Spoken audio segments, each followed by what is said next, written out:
Mesdames et messieurs, bonjour, avec une nouvelle édition de Midi au Caire et les dernières nouvelles actualités en Égypte.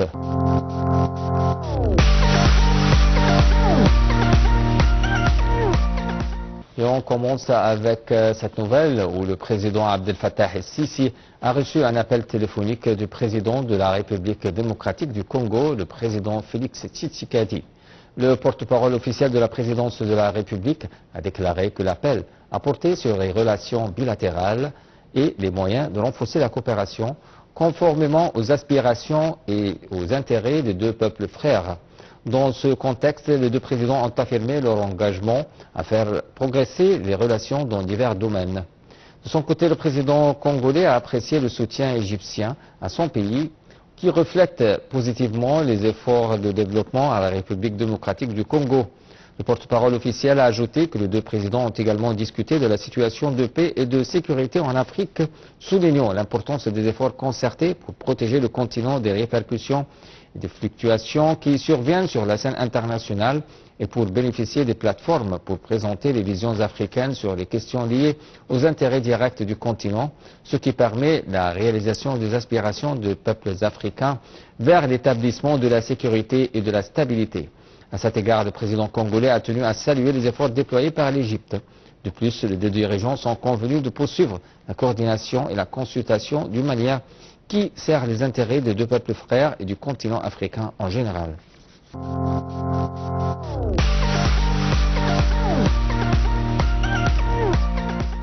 Le président Abdel Fattah el-Sisi affirme que l'accueil du sommet arabo-islamique extraordinaire en Arabie Saoudite intervient lors d'une situation régionale extrêmement complexe et d'une agression continue de plus en plus contre la bande de Gaza, la Cisjordanie et le Liban, au milieu d'un silence honteux et d'une incapacité flagrante de la communauté internationale à accomplir le minimum de ses devoirs face à cette menace grave pour la paix et la stabilité régionale. Le président Sisi a déclaré que l'Égypte condamnait fermement la campagne de meurtriers systématiques ciblant les civils dans la bande de Gaza et que l'Égypte défend contre tous les plans visant à liquider la cause palestinienne, soit par le déplacement de populations civiles, soit par leur transfert forcément ou par la transformation de Gaza en un lieu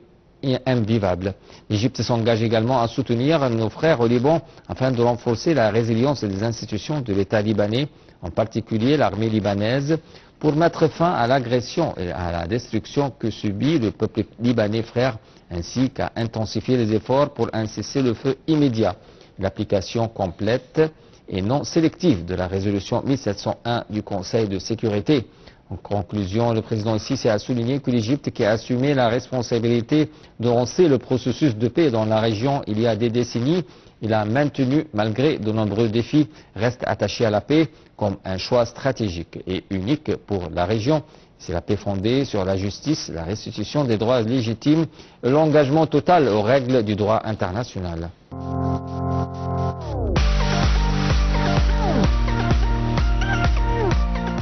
Le président Abdel Fattah el-Sisi s'est entretenu avec Sa Majesté le roi Abdallah II de Jordanie en marge des travaux du sommet arabo-islamique extraordinaire tenu à Riyad en Arabie Saoudite.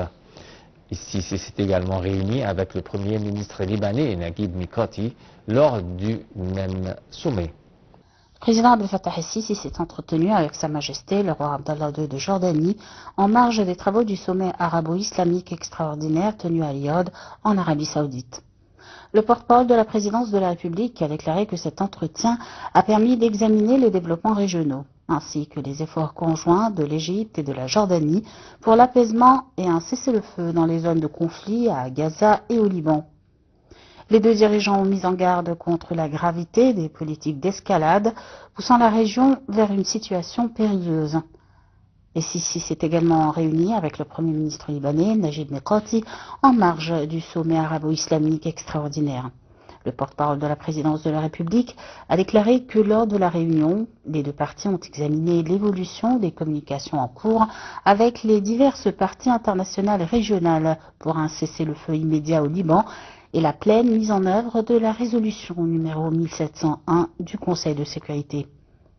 À cet égard, le chef de l'État a affirmé la position de l'Égypte, soutenant le Liban, sa souveraineté et son intégrité territoriale, tout en rejetant et condamnant l'agression israélienne, que ce soit sur les territoires palestiniens ou au Liban, soulignant l'importance du rôle de la communauté internationale pour mettre fin à l'agression israélienne et à l'escalade dans la région,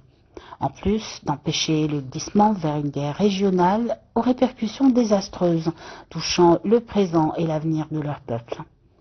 Le Premier ministre libanais a de sa part apprécié la position égyptienne ferme au Liban, affirmant son soutien aux efforts de l'Égypte visant à instaurer la paix et la stabilité dans la région.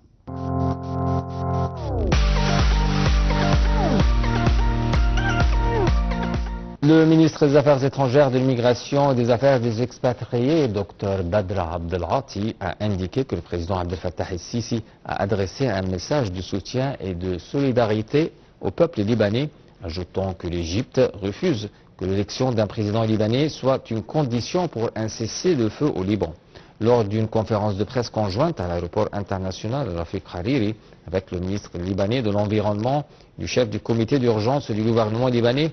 M. Abdelghati a également réaffirmé le soutien de l'Égypte aux institutions étatiques libanaises et la disposition du Caire à fournir toute forme d'aide au peuple libanais. L'Égypte n'épargnera aucun effort pour parvenir dans les plus brefs délais à un cessez-le-feu au Liban afin de préserver les ressources du peuple libanais, a fait savoir Dr Abdelghati, ajoutant que l'Égypte mène quotidiennement des contacts avec les États-Unis, la France, l'Union européenne et les frères dans la région arabe pour réaliser cet objectif. Le chef de la diplomatie égyptienne a évoqué l'envoi d'une 4e cargaison d'aide présentée par la direction et le gouvernement égyptien au peuple libanais, ajoutant que c'est un devoir et une responsabilité pour l'Égypte de fournir tout le soutien possible aux frères libanais.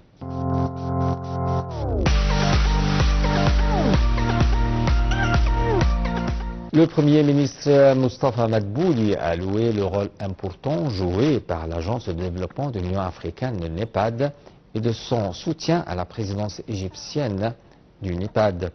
M. Madbouli s'exprimait lors d'une réunion avec la directrice générale du NEPAD en marge de sa participation au nom du président Abdel Fattah el-Sisi au segment de haut niveau de la conférence des parties à la Convention cadre des Nations Unies sur les changements climatiques, la COP29, accueillie par la capitale azerbaïdjanaise Bakou. Le Premier ministre Moustapha Madbouli a loué le rôle important joué par l'Agence de développement de l'Union africaine, NEPAD, et de son soutien à la présidence égyptienne du NEPAD. M. Madbouli s'exprimait lors d'une réunion avec la directrice générale du NEPAD, Nardos Bekele Thomas, en marge de sa participation au nom du président Abdel Fattah el-Sisi au segment de haut niveau de la conférence des parties à la Convention cadre des Nations Unies sur les changements climatiques COP29, accueilli par la capitale azerbaïdjanaise Bakou, en présence de la ministre de l'Environnement Yasmine Foued.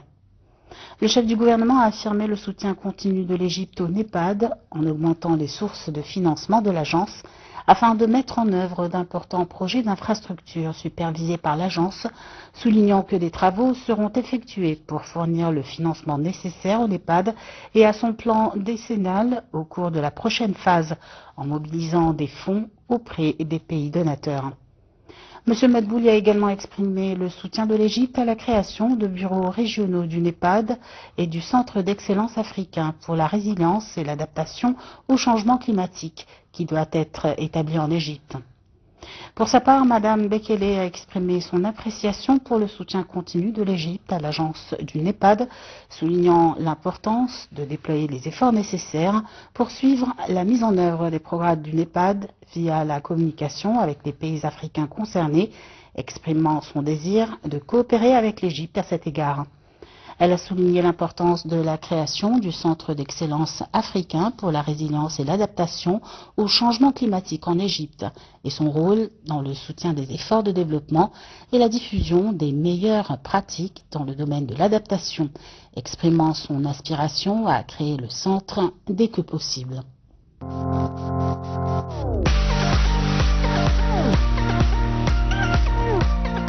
Le Premier ministre Moustapha Madbouli a affirmé que l'Égypte vise à un développement durable et compatible avec l'environnement. Dans son discours prononcé devant la COP29, à Bakou, à laquelle il participe au nom du président Abdel Fattah el-Sisi. Dr Madbouli a mis l'accent sur le lancement par l'État égyptien de la stratégie du climat d'ici 2050, la stratégie du développement durable d'ici 2030, l'orientation des investissements vers les projets de transition verte, le renforcement de la coopération avec les partenaires du développement et la hausse de production des énergies nouvelles et renouvelables pour atteindre 42% du mix énergétique en 2030. Le PM a transmis les salutations du chef de l'État à son homologue azéri, lui souhaitant succès et progrès, affirmant que l'Égypte soutient la COP29 afin de parvenir à des résultats fructueux et tangibles.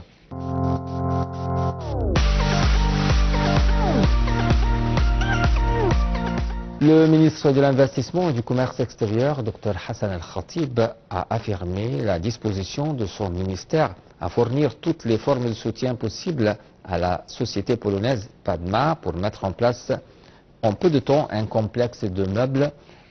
dans la nouvelle ville de l'Alamein avec des investissements estimés à 70 millions d'euros. Lors d'une entrevue avec le PDG de la société Padma, M. El-Khatib a salué le choix de la nouvelle Alamein pour servir d'élan pour davantage d'investissements et de projets futurs pour l'entreprise polonaise en Égypte, du fait qu'elle est considérée comme l'une des villes les plus prometteuses dans les domaines de l'investissement, de l'industrie et du tourisme. Pour sa part, le responsable polonais a loué les efforts et le soutien fournis par le gouvernement égyptien au monde des affaires et aux investisseurs étrangers, soulignant que les travaux de construction du complexe dont la superficie totale est 400 000 m² avaient déjà commencé et que l'entreprise est actuellement en train de former des techniciens et d'augmenter leur niveau en préparation du processus de production.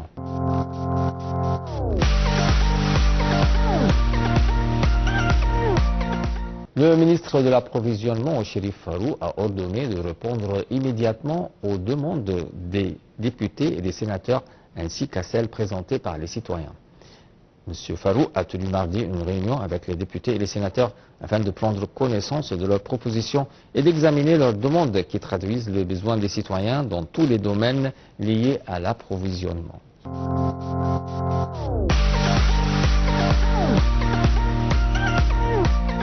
Avec cette nouvelle, mesdames et messieurs, on vient à la fin de notre édition. Merci de nous avoir suivis.